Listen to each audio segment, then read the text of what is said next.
প্রবাসী আছে না খাইয়া মা পারলো মা আমি খাইছি ঠিক কেরে কম না জানি বাপ মা চিন্তা করে। আর ইমিউনো প্রবাসী আছে কাগজপত্র নাই জঙ্গলের ভিতরে ঘুমাইতেছে, দুইটা চোর পানি চালাম মাথার মাঝে জ্বর উঠলে এক লোটা পানি দেবার মতন কোনো শক্তি নাই।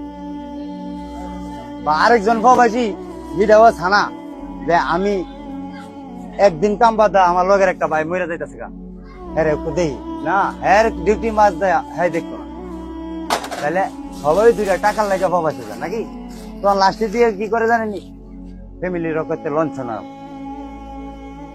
বা ফ্যামিলি রক্ষাতে বা ওই যে জীবন শেষ করলো যারা লেগা হ্যাঁ ওই তুই কি করছ তুই আমরা লেগে কি করছ। এই সময় একজন প্রবাসী না পারে দুঃখ কইতো না পারে সইতো, লাস্টে গিয়ে কি করে জানেনি নিজের জীবনটা নিজে দেয়। কারণ দেওয়াল ঠিক থাকা চলার মতো কোনো রাস্তা থাকে না। কারণ এই কথাটা কেড়ে কইছি আমার প্রবাসী বাইরের লেগা